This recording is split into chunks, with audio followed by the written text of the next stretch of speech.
आपकी प्यारी कमल, naturopath herbalist. आज 2-3 सहेलियों के मैसेज आए। एक ने कहा, वाह क्या बात है, तुम तो बड़े मज़े मज़े में घूम रही हो, काम तो कुछ करना नहीं है। दूसरी सहेली ये बोली कि उसे तो मुझसे जलन हो रही है। वह मेरी प्यारी सहेली है, मुझे पता है उसको जलन नहीं हो रही है। और एक सहेली ने तो मुझसे पूछा कि इस सफलता का राज मैं उसे भी बताऊं।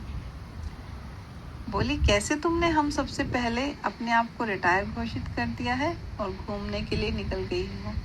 एक हम हैं जो हर रोज काम पर जाते हैं, घर आकर घर का काम करते हैं, इतने में रात हो जाती है। अगले दिन फिर वही दिनचर्या शुरू हो जाती है। रविवार का एक दिन होता है, उसमें तो घर की साफ सफाई और आने जाने वालों का ही मुश्किल से काम चलता है। तो मैंने सोचा कि चलो इतनी सारी फ्रेंड्स पूछ रही हैं तो मैं एक वीडियो बना देती हूँ। सबसे पहली बात तो यह है कि ये रिटायर शब्द अपनी डिक्शनरी से हटा दीजिए।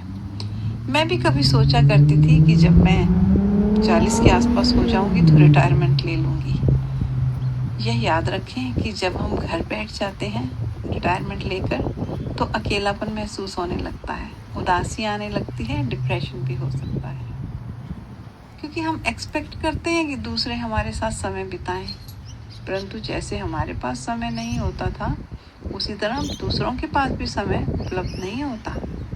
तो फ्रेंड्स, इस वीडियो को बनाने का मेरा उद्देश्य यही है कि जीवन में काम और आराम का संतुलन किस तरह से बनाया जाए। दूसरी बात कि जब भी समय मिले, जितना भी समय मिले, ज़िंदगी को एंजॉय करने की कोशिश कीजिए। काम तो हम हमेशा ही करते हैं, अपने काम पर जाते हैं, घर आकर घर का काम भी करते हैं। मेड हो तो चलो सहायता मिल जाती है और बच्चों के साथ हम टाइम स्पेंड कर लेते हैं। ज़्यादातर जब हम बच्चों के साथ टाइम स्पेंड करते हैं तो बैठकर बस टीवी देखते हैं। अब टीवी में दूसरों की ही तो क्रिएशन होती है। अच्छा लगता है कभी कभी देखना, ऐसा नहीं है कि नहीं देखना चाहिए, पर ऐसा नहीं होना चाहिए कि ऑफिस से आए, सोफे पर बैठे, रिमोट उठाया, टीवी ऑन किया, बैठ गए बस। क्या खाया कुछ पता नहीं, जिसने भी बनाया कितने मन से बनाया, पर हमें कुछ पता नहीं। हाँ, टीवी में दुनिया भर में क्या चल रहा है ये हमको पता लग जाता है। अपने खुद के भीतर क्या चल रहा है यह हम बिल्कुल इग्नोर कर देते हैं। अपनी खुद की या अपनी आत्मा की आवाज़ तो हम सुनते ही नहीं। सृष्टि ने कितना सुंदर सब कुछ बनाया है, पेड़ पौधे, सागर, नदियाँ, आसमां, सब कुछ। आपके घर के पास जो भी चीज़ें हैं उन्हें देखिए। समुंदर या पहाड़ नहीं तो पार्क तो होंगे ही। अगर आप किसी बड़े शहर में भी रहते हैं तो पार्क होंगे, और गांव में रहते हैं तो खेत होंगे। नदी नहीं है तो नहर होगी, बड़ी नहीं तो छोटी होगी, उसके किनारे पर टहलने चले जा सकते हैं, पार्क में टहलने चले जा सकते हैं, मैन मेड झील या तालाब हो वहाँ जा सकते हैं। ऐसे घूमने का फैशन नहीं है तो बना दीजिए, एक कल्चर बनेगा घर से निकलने का, खुद के साथ समय बिताने का।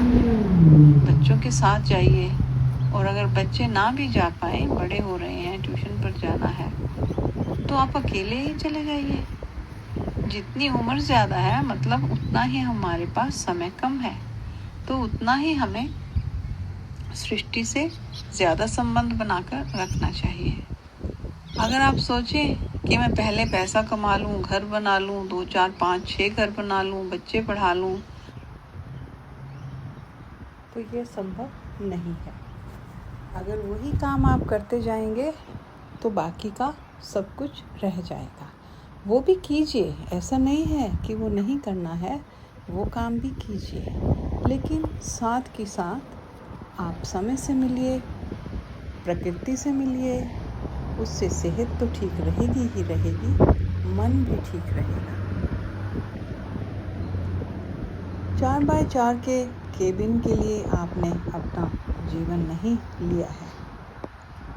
जेल में भी इतने ही छोटे कमरे होते हैं जितने हमारे ऑफिसेस में होते हैं।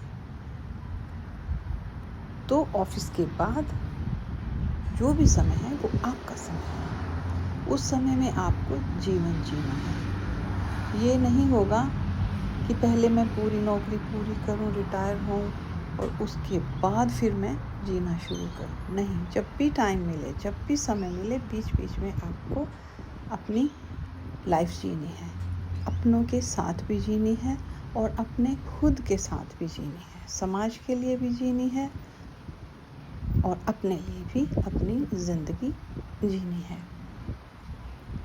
उम्मीद करती हूँ आपको ये वीडियो पसंद आई होगी और आप आज से ही अपना जीवन जो है वो प्रकृति के साथ या खुद के साथ बिताना शुरू कर देंगे। वीडियो देखने के लिए बहुत बहुत धन्यवाद। आपका दिन शुभ हो, आपका स्वास्थ्य अच्छा हो, आप हमेशा खुश रहें।